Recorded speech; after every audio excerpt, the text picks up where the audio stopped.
Okay, so we just saw Us. Yep. The new Jordan Peele horror movie, although I think it's more of a thriller, really. It's... Yeah, we'll get into it. It's surreal. Yes, it is. It's the movie about the people that look like the other people that are trying to kill them.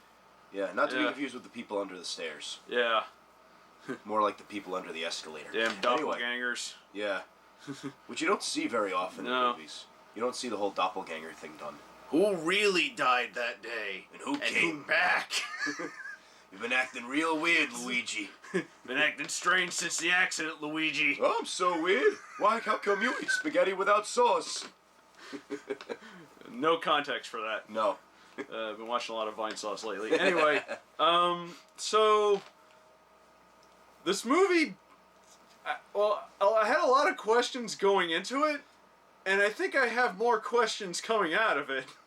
Yeah, though I will say, I kind of figured out the big twist. Yeah. Right at the beginning. By the way, mild spoilers, of course. We'll try not to reveal too much. Yeah. Because there's a lot. This is one of those things where I kind of want to see other people's theories about and stuff. It's one of those films you really have to watch it twice almost. Yeah. Just to kind of soak in everything. This movie needs to be gone through with a very fine-tooth comb. Yeah. To see what we can get at, because there was a lot of symbolism. There's a lot of like deeper meaning behind it. In fact, I went right at the beginning. They showed a Bible quote, and I went to look it up. Yeah.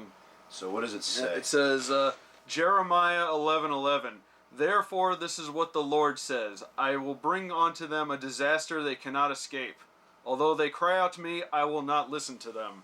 Whoa. Yeah, that's pretty rough. That pretty much describes the movie. Yeah. So it doesn't take too long to get into it, which is good because it means they spend a lot of time with the families. Yeah. It starts out. To me, it started out. I feel like it was gonna be. I think it kind of is, but it started out as the theme was like dealing with repressed trauma.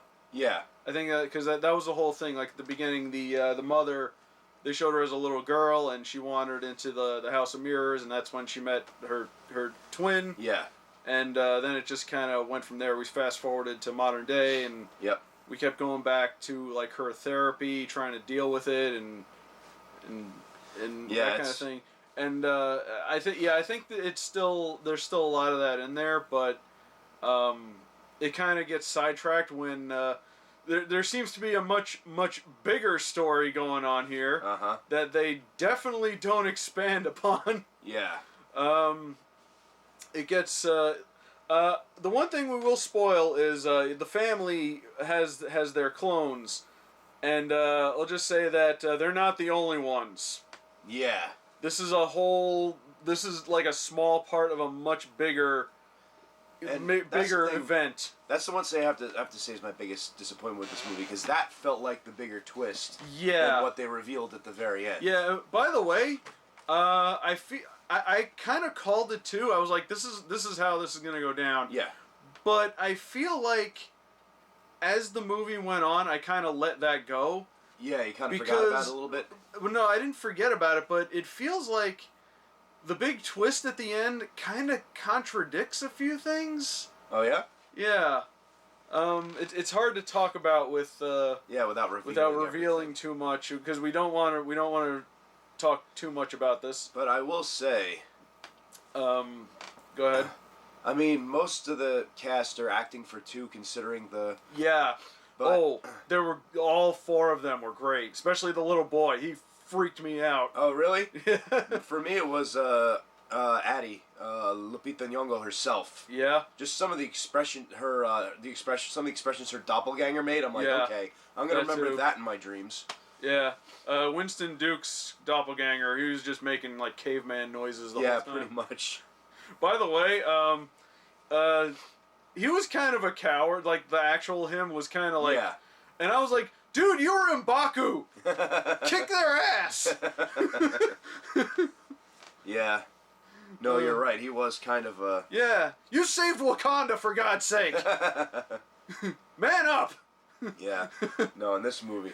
I mean, he does, kind of. I mean... Yeah, he does, definitely. It just takes him a while. And that's the other thing about this movie is there's a lot of stuff that is clearly played for laughs, even in a very tense situation. Yeah. Yeah, and it's mostly from him, but the kids kind of join in too. Yeah, and the other family they hang out with. Yeah, the other family, Tim Heidecker and his bitch wife and her two bratty kids. Yeah. I gotta say, Twins. I am by no means a fan of Tim and Eric. Yeah. But at this point I've kind of let it go because it was such a long time ago. Yeah, but it's just Tim this time. But you know what? He was kind of good in this. I'll give her credit. He was pretty funny. What were we talking about? I just kind of got off on a tangent here. We were talking about the acting. Yeah. And how good they were because they were. Yeah. They're acting for two. And it was played. Yeah. Oh yeah. We were played up for laughs because there was a couple things. And I don't know how much of it was actually intentional too.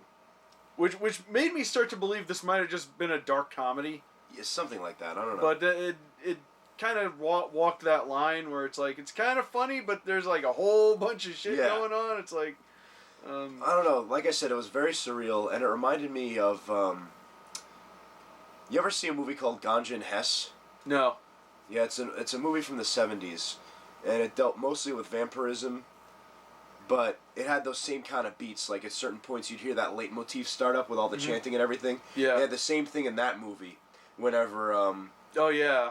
Hess Green would drink blood, they'd play like some kind of chanting over it, and it's like I felt there was the same thing here. Yeah. So like it kind of took some of its beats from that. Which Ganja and Hess is a good movie if you haven't seen it. Well, maybe we'll watch it for movie night one night. Yeah. This was a very, very well shot movie. Yes, it was. Yeah, it was like especially during the climax when they found where the third. You were talking about the third act. Yeah. The the very end, like where they found where they all came from. Right.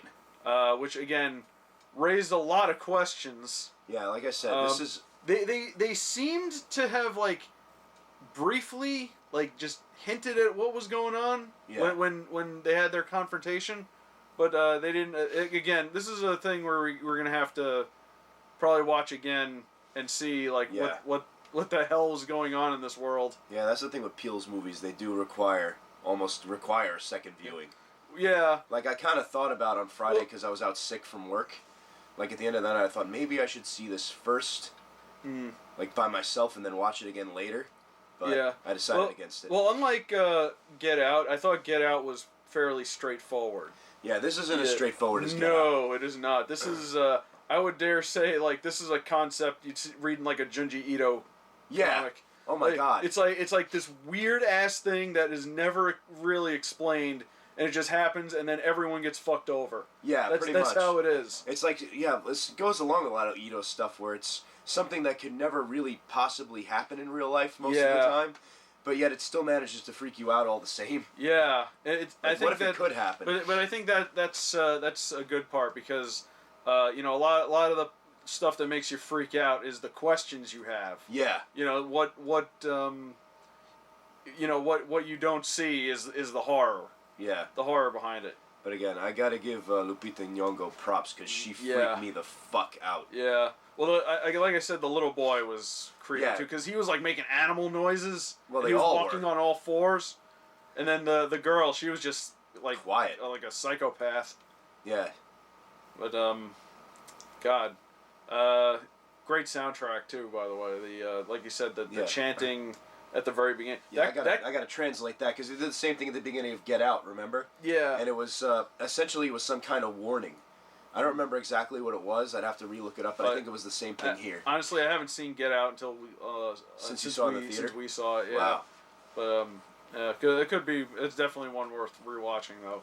Or if you don't want to watch it twice, go on TV Tropes. I'm pretty sure they got the whole thing filled out by now. Yeah, like I said, I do want to. I am interested in checking out like other people's analysis of this movie. Yeah. I'm sure the Wild Mask guessing page is like a fucking mile and a half long. I don't have that kind of time. Ugh, God.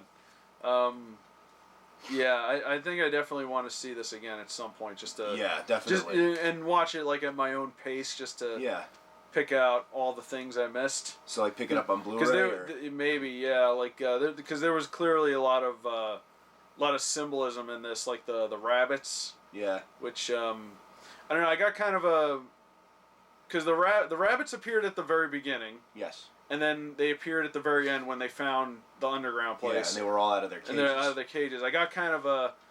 I was thinking it was like maybe an Alice in Wonderland reference. I thought so too. Because she had to go down like pretty far to get there. Yeah.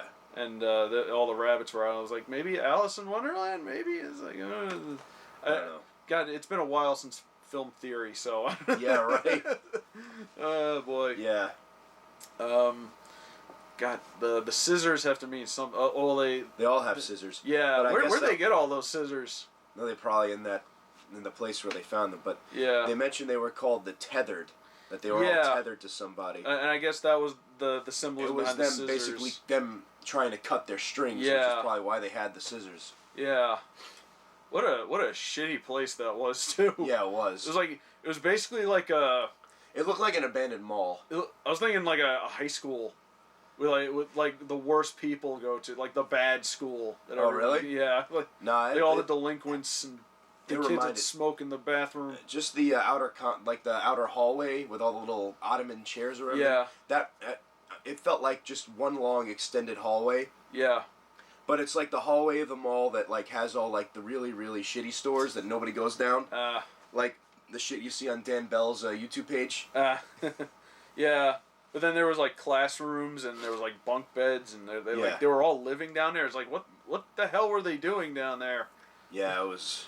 And that's where all the questions come in. Yeah, I mean, this movie was creepy, but again, there weren't like I liked it because there weren't that many jump scares.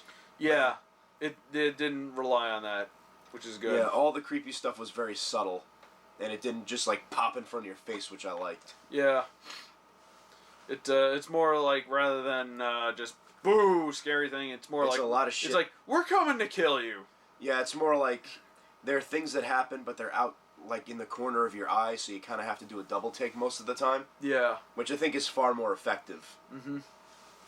Yeah, dude knows his horror. Yes, he does. He definitely knows his horror.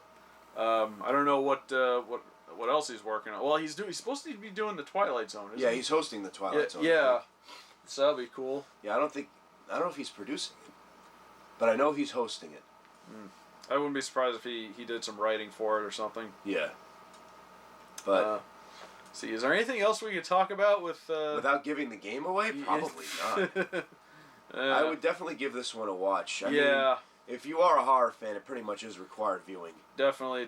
Good atmosphere, creepy premise. I actually think it's creepier than Get Out was. Yeah. Far and away. Get Out was like it was a contained story. This is apparently global, if we're going by how this ended.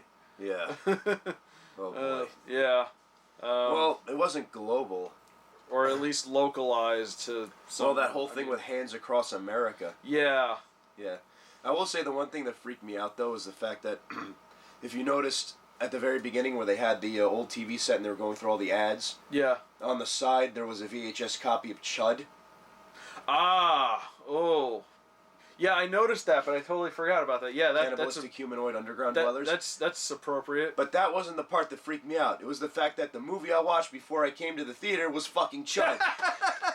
I was watching that before I came here tonight. Wow. Yeah. You know, I've yet to see that, actually. You need to see that. Yeah. It was fun. Again, movie nights. Yeah. We gotta do that again. Yeah. Oh, man. So, is there anything else? Without giving the game away, there's nothing else I can say. Yeah, I think we pretty much said everything, and you're sick, so I don't think you want to be doing this for long. Mm-hmm. And I want you out of my breathing zone. Yeah, exactly. All right. I've been holding in sneezes for like the last. Oh, you were going at it in the theater. I was trying so hard not to. Yeah, it's all right. You know. But yeah. Us was really, really good. Yeah. Definitely recommend it. Jordan Peele has been on a roll. Yep. Hopefully he keeps that roll going for a while. We'll see what happens with his third outing. Yeah, and he stays the hell away from that Akira remake that they want him to... No. Yeah. Don't do it, Jordan. Don't. Don't. Get out. Don't. Get out. All right. I guess we're done. Yeah, we're signing off. Later.